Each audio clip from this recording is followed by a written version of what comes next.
I'm Nyesha McCauley, and you're watching AccessTV.org.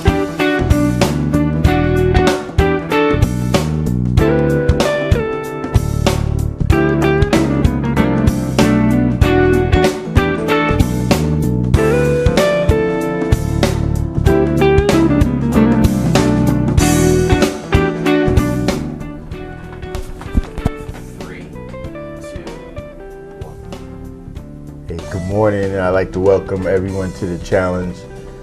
We got a great show today. Got a nice event coming up in about a week, a little more than a week from today, December 15th, at Uptown Vibes in the north end of Hartford off of Main Street. The play Sunday Mess will be on, and we hope that everyone comes out. Today we have our final guest, another character from the show. His name is Brother Joe. And Brother Joe is an integral part of Sunday Mess. And as we say on the challenge, Brother Joe, we're going to get right into it. And how you doing today? I'm good, thank you. All right. Though, as Brother Joe, and we talked to Pastor Cavassier and Mrs. Cavassier, and did you slide up in the church like they did? Or? Absolutely. I came along with Pastor Cavassier and the First Lady. My character is just basically an extension of Pastor Cavassier. I'm like the gopher for Pastor Cavassier. I do whatever he wants me to do because eventually I want to get to where he is. So I'm willing to do whatever it takes. So I'm starting to, more and more I talk to the cast there, I'm really getting in touch with the mess part of the Sunday Mess. Because all of y'all seem like y'all came up in there by the skin of your chin. Yeah. Yeah, actually we did. I mean, when you say Sunday Mess, it is a mess. I mean, the play is actually good because you get to see what's actually going on behind the scenes of a church. Because there's a lot of churches that a lot of stuff goes on that people don't know about, and when it comes to the forefront, people are shocked. Right. But if you watch this play, you get to see some of the stuff that really goes on. My character, Brother Joe, I was a street guy along with Pastor Cavassier, and we decided we want to turn our life around because the most important thing was the monies. Oh, okay. Pastor Cavassier and I always talk about the monies because we can't have a church without the monies. Right. So, I mean, we really try to get people into the church. My character is more or less a person who's given his body to God, but not the rest of him. Okay. All right. My mind and my spirit are all about the monies because Pastor Cavassier keeps preaching the money's the most important thing, and I just follow along with him. I mean, the play is it's good. It's funny. All right. Now, you mentioned the monies, and in all seriousness, that's always been a big part of the church atmosphere. You know, the tithes, and you know, people I know, I joke with them about paying their tithes and all of that. So is there some truth in what you guys are kind of putting out there through humor and your experience with the church?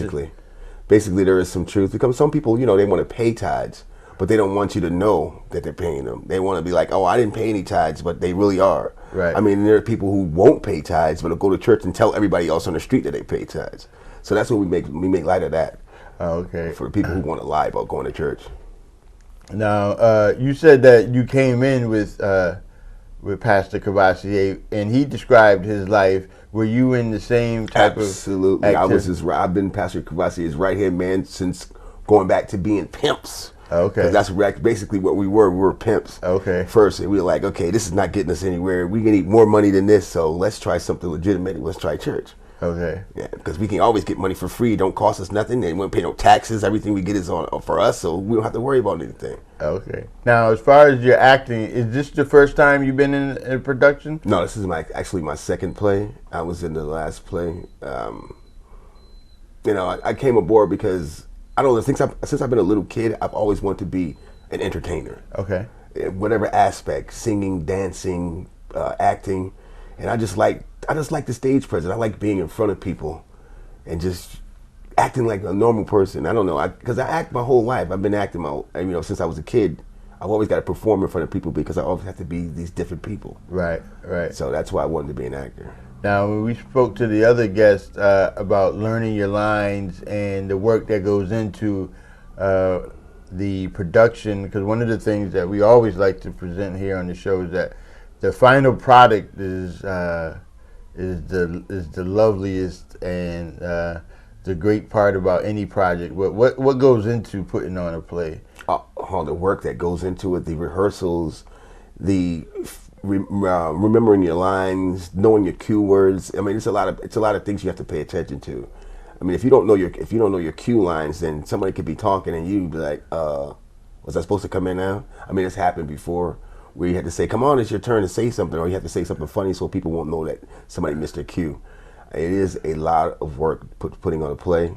Actually, the production is a hard thing, and the repetition of doing it over and over again, you get comfortable with it, you get to learn your lines, and you get to learn your people that you're working with. So it's pretty good, though. It's fun. Now, you did the last play, and your first time when you walk out on stage, is it nervousness? You just completely felt like this is what I expected, or was it hard to get through when you did the previous work? Well, the first play for me was, like I said again, I've always wanted to be an entertainer, so I've been performing like my whole life. Right. You know, dealing with different people and different personalities. So when I walked out on that stage the first time, I was at home. I was comfortable because it's something I've always wanted to do. I mean, I did a play when I was in like 7th grade. It was actually a musical. It was good, and I at that point I knew I wanted to be an actor or entertainer, and so I've been trying to do that. And like I got hooked up with Stacy because I said, "Oh my God, she's doing plays. I got to get with her." I called her one day and I was like, "I want to be in your next play." And she said, "Okay, when the next time I write one, I'll put you in." And I've been going from there. Now, what she's doing is remarkable. Like I said, I always like someone that has the ability to create something from nothing, from an idea, yes, and then also put into play, no pun intended, but put into play the whole production, and being a part of that. And talking about Stacy, what do you think about her efforts and her ability to put all this together? You know, I've known Stacy since we were little kids. We actually grew up next door to each other. And I had no idea that she was this brilliant. Okay. Because she was always a very quiet young lady. But now I see she is very, very talented. She has a very creative mind. She's a workhorse because she has a very good work ethic, because she wants to make her productions the best productions that she could make. So I agree with her, and I'll run all day with her because she's doing an excellent job. Okay. And how many people are in the play? I think there's 10. I believe. 10 altogether? Yeah. All right, so you guys get together. You don't have, I think, like a week left. So is everything kind of set now, or is it still tweaking, or is it just fine tuning? Actually, it's just basically fine tuning. All the tweaks and the twerks, we've done all that already. So we just want to get this production done because we're all excited. We're all ready for it. I mean, the nervousness is all gone now because we all know what we're doing. You know, I mean, most of us have done more than one play, so we just want to get it done and have the people enjoy our production. All right. Now, with the other guests that were on here, this is my favorite part because they knew their lines and they picked the part that they liked the most. And I'm going to put you on the spot right now, too. Okay. And they kind of acted a line. So within every play, we know that you got to have a part where you speak or you do your part thing. that I like about the play? No, a part that you like that you could, in character, state those lines. Oh.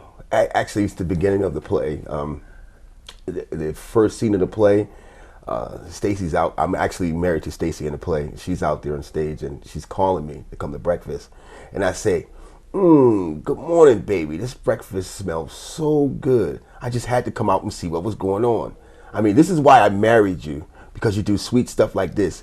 You also do some other stuff, but I can't talk about that in front of my baby girl and her friend. But I love you. And I'm glad you did this for me. Okay. So you guys get in there. I didn't know Stacy was in the play. Yes. Yes. Oh, okay. And that's your wife in the play? Absolutely. Was she out there too in the previous life? I don't know. I really don't know. I mean, like I said, we grew up together, but we kind of. No, I'm talking about in the play. You guys, Pastor Cavassier, Mrs. Cavassier. Okay. And y'all were No. Stacy and I ended up getting married after I got into the church. Oh, okay. Yeah. She wasn't out there because, like I said, Pastor Cavassier and the First Lady, they've been together forever. And I've always been right there along with those two. And I met Stacy after I got into the church and I married her. Oh, okay. All right. So so you guys are kind of sideways. Are there any good, wholesome people in the church that are in this place? That's a good question. I don't think so. Okay. I think everybody has a little demon that they have inside of them, and it comes out all the time. Yeah, basically all the characters. I think maybe the children. They're probably the only ones who are wholesome and don't have any demons. Okay. Now I know you guys do the play this Sunday. Is it going to be done any more times, or are other people going to be able to see it, or you have to be there on Sunday to be able to? You would want to be there on Sunday. There's going to be a DVD. I'm presuming that there's going to be a DVD that's going to be sold. So if you missed the play, you can buy the DVD. But you might want to be there because this thing is excellent. Yeah, and I like a live performance. Now it's not a musical, right? No. So nobody's going to be singing. Well, there is one solo spot in there where one of the girls in the choir sings a solo, and that's just it. But it's not really that long. Oh, okay. And so this is the people that you're working with on this play. Is this your first time working with them, or are there all other people that you work on? Well, there's a couple of people that's my first time working with, but mostly everybody. The main cast, I mean, I've worked with them in the last play, and I'm familiar with all of them. So. Okay, so it's not that. Does that, you think that factors into the comfort level when you're performing and acting? It's not, because there's the business part of show business, and then there's the show. Yeah. And sometimes if those don't mesh well, it could affect the performance. So you guys, I'm going to make an assumption, you're not getting rich off of this. No. So it's definitely for the love of the art. Is that correct?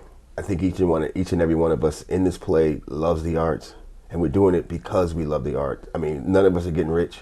Stacy's not getting rich, and she's putting on the production. So, again, we all love the arts, and I think we're all creative. I'll use the word loosely. We're all creative geniuses in our own rights. So. Okay.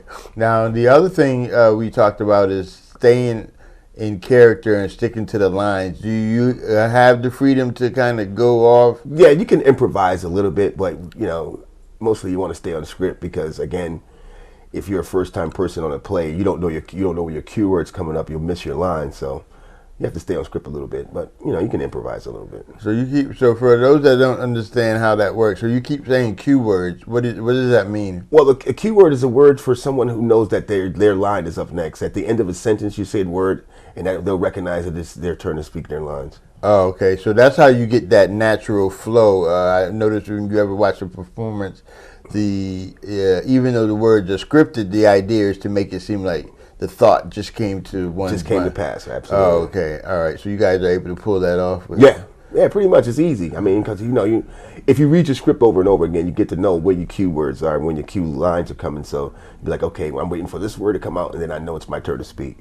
And, I always wonder about that, being able to memorize the lines. How does that work? Do you just get it and memorize it, or do you memorize short parts of it? Or? Yeah, that's how I do it. I do short parts. I memorize each scene as it goes along. I'll take one scene and I'll just keep going over and over and over that scene until I'm comfortable with it. Then I'll move on to the next scene. I mean, if you try to memorize all your lines in one, you're never going to get it. Right. You're going to be lost. So you just take one scene at a time and memorize it, all that, and then move on to the next scene. So Stacy writes the whole play? Yes. That's phenomenal. Yes, she's very talented. I never knew she was this talented. Like I said, again, I grew up right next door to her, and I never knew she had this much talent. All right. So I'm looking forward to going. My schedule permits that I'll be able to go. And if you could just remind everybody when it is. December 15th, 4 p.m., Uptown Vibes, Main Street. Please be there because this is an excellent, excellent show. You'll laugh, you'll have a good time, and you get to see people who really love the arts. All right. And when you're done with this play, do you plan on doing other work? Or? Absolutely, absolutely. I plan on riding this thing as I said to myself, I'm going to ride this until the wheels fall off. Okay. Because I'm like, okay, Tyler Perry started here. Maybe I can be the next Tyler Perry. That is inspirational for a lot of people, and that's one of the things that I do like about when people of color kind of reach a certain height. It allows other people to aspire to be that. But there are, I guess, a lot of people in the country that are doing this, and if for nothing else, they are providing an outlet for people of color to be able to do something and then be supported by people in the community, because let's face it, that's where the support is coming from. Absolutely, and it's coming from the community. That makes the whole thing to me a priceless endeavor, because it's people getting together, people laughing, and people enjoying the hard work that you guys are putting in. So I've been encouraging people to come out. So hopefully I'll see some of my friends there.